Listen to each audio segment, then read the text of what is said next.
Pour le festival de danse. Oui, peut-être aussi. Bon, demain, on va parler déchets avec elle. Incidence. Notamment de la gestion des déchets. Eh ben, c'est le temps de parole, c'est Anne-Constance pour Incidence, c'est sur le plateau.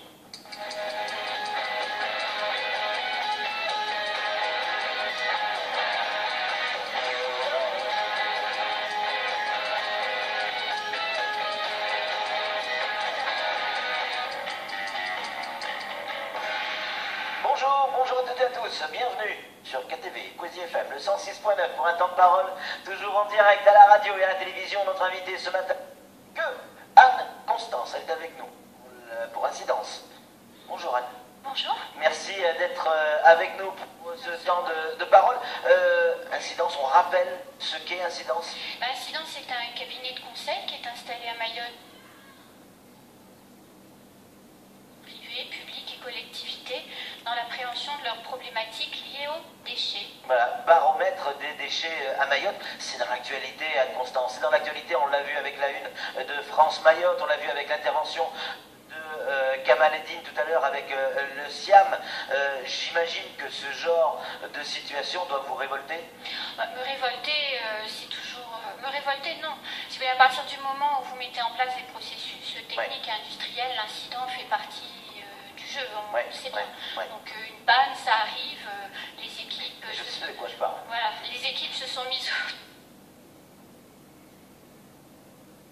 les choses ont été réparées. Maintenant, il est vrai qu'une panne, un incident et des déchets qui se déversent dans le lagon, c'est...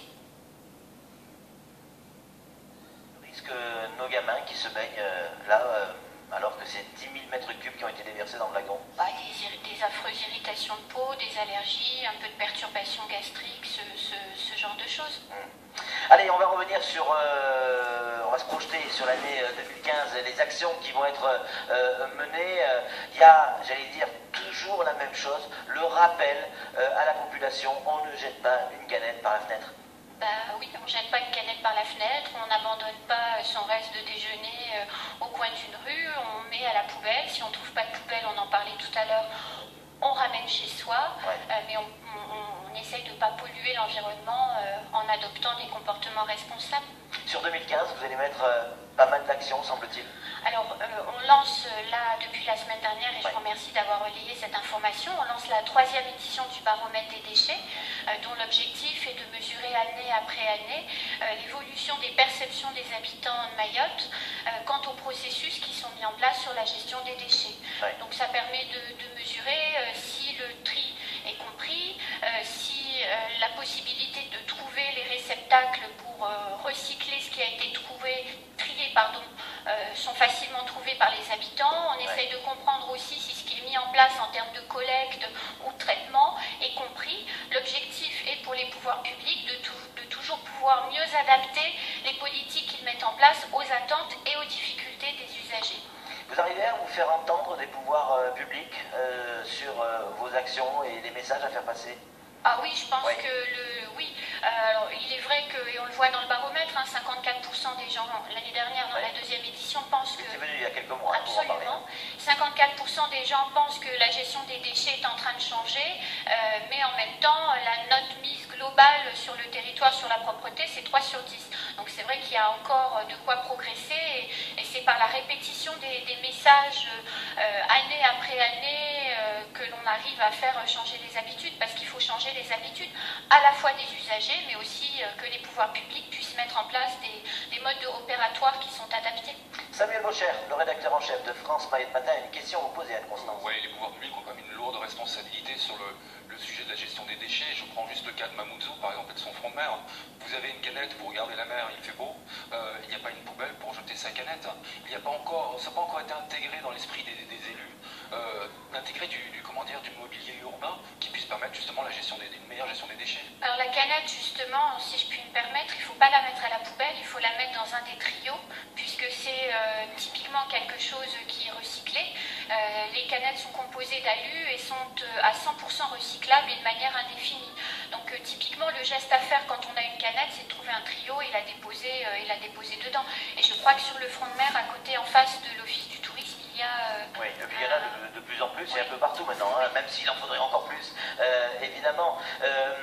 Comment la population à Mayotte a évolué? Est-ce qu'elle a évolué déjà durant ces dernières années pour arriver jusqu'à aujourd'hui en termes de gestion des déchets? Oui, la population a évolué parce qu'on se rend compte que 57% des gens dans la deuxième édition déclaraient trier des déchets. Ça veut dire séparer certaines choses dans leur usage quotidien et les amener tantôt vers un bac à piles, tantôt vers un bac pour les ampoules, tantôt vers les trios. On parlait de canettes tout à l'heure. Donc ça, c'est déjà un changement dans la population. En même temps, les habitants de Mayotte sont plus exigeants, ce qui veut dire qu'ils sont prêts à plus de changements. Et il faut que le pouvoir public prenne le relais dans la mesure des moyens également, puisque les difficultés financières des collectivités sont réelles. Et donc ça limite aussi les investissements qui peuvent être réalisés, parce que tout ça coûte cher. Et donc les choses... C'est quand même incroyable, c'est quand même fou de dire, et vous avez raison, et ça peut se comprendre, mais ça paraît fou de dire effectivement la gestion de nos déchets, c'est-à-dire notre environnement, s'il n'y a pas d'argent, on ne pourra pas tout faire. Oui, mais vous savez, moi, sûrement bien moins longtemps que vous, mais moi, ça fait déjà 5 ans que je vois les saisons des pluies ici, et je trouve que de saison en saison, alors vous allez dire, je regarde que ça, puisque les déchets m'intéressent particulièrement, mais on ne voit plus ce qu'on voyait il y a 5 ans. Les premières saisons des pluies, vous aviez des canapés qui descendaient jusque dans les caniveaux. Ça, vous ne le voyez plus aujourd'hui. Donc, c'est pas parfait, et il est vrai qu'avec, je lisais dans France Mayotte Matin, il est vrai que là, avec les fortes vagues, les déchets sont décollés du fond. Avec les marées voilà, les déchets sont décollés du fond du lagon et remontent, mais ils ne datent pas forcément d'hier, ces déchets. Et ça s'arrange, c'est de mieux en mieux. Mais c'est pas encore parfait. Il faut maintenant que les comportements des usagers changent. Il faut faire l'effort d'apporter sa poubelle jusqu'au point de regroupement, pas de l'abandonner n'importe où. Parce qu'à un moment donné, le service public ne pourra pas aller au-delà d'un certain point.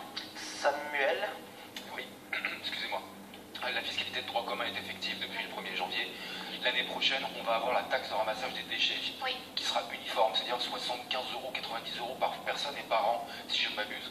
Est-ce que ça va changer aussi les mœurs chez les gens, c'est-à-dire ça va les responsabiliser? C'est-à-dire qu'en payant, ils vont peut-être se dire mais c'est dégueulasse devant chez moi alors que j'ai payé. Le problème, c'est que ça va les rendre plus exigeants vis-à-vis du pouvoir public. Ils payent et ils attendront davantage du pouvoir public. Ça ne va pas forcément remettre en question leur propre comportement. Je dirais même peut-être on peut craindre quelques gestes inappropriés sous prétexte je paye, donc quelqu'un doit faire. Or, la gestion des déchets, oui, le pouvoir public peut faire un certain nombre de choses, mais ça ne se fait pas sans les gens. Flo? Oui, moi, par rapport à l'habitat insalubre, tous les bons-cas qu'on peut trouver dans les hauts, des villages de clandestins entiers à quelques kilomètres à l'intérieur de la brousse, là, eux, ils n'ont pas de trio, ils n'ont pas d'endroit pour déposer leurs déchets.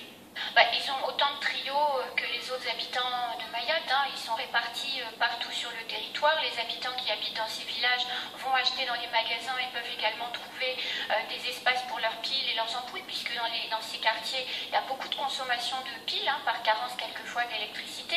Donc les villages un peu insalubres ne sont pas moins bien lotis en matière d'accès aux conteneurs et aux poubelles. Il n'y a plus beaucoup aujourd'hui de collecte en porte-à-porte à Mayotte et donc tout un chacun est logé à la même enseigne. Oui, il y a les trios, c'est très très efficace, ça marche bien, c'est pratique. Il n'y a pas le trio, le système pour le carton ou le papier. On se retrouve souvent quand on achète un appareil avec une boîte et on la met à la poubelle alors que c'est recyclable. Absolument. Est-ce que ça c'est quelque chose que l'on va voir apparaître à terme? Probablement. Probablement ça va apparaître, mais dans un second temps. Je crois qu'il faut déjà stabiliser les processus qui sont en place. Le papier carton, si vous voulez, ça pollue pas. Moi je suis comme vous, j'ai beaucoup de mal à les mettre à la poubelle ici, mais en même temps ça pollue pas. Ça remplit le centre de stockage de Tsumonier, mais ça pollue pas. Il y a quand même des actions fortes à mettre en place sur les déchets polluants, et notamment les déchets diffus des ménages. Je pense aux bidons d'eau de Javel qu'on utilise tous, ou d'autres produits qu'on peut avoir chez nous et qui, eux, mis dans la poubelle, ont une conséquence pour l'environnement. Le papier carton, à part remplir de Tsumonier, ça n'a pas de conséquences négatives sur l'environnement. Anne, il nous reste moins d'1 minute.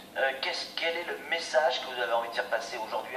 S'il devait tenir en une phrase, ce serait quoi? De se responsabiliser, de ne pas abandonner ses déchets partout, de ne pas abandonner son lave-linge au coin d'une rue. Les magasins sont obligés de les reprendre. Il faut demander aux magasins, quand on rachète, de reprendre le lave-linge, voilà, ne pas abandonner les VHU, enfin les voitures hors d'usage également dans la forêt ou n'importe où. Ou dans la mangrove, on a encore l'exemple il n'y a pas longtemps. Ou la mangrove, parce que ça pollue, et ça c'est des gestes des habitants. Et pour ça, le pouvoir public ne peut rien faire.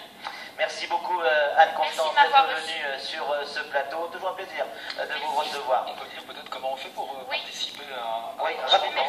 Alors vous allez sur le site internet d'Incidence, incidens.fr, ou sur notre page Facebook Incidence, et vous pourrez le compléter 100% en ligne, donc pas de papier. Merci beaucoup Anne-Constance. Allez, tout de suite, la suite de nos programmes.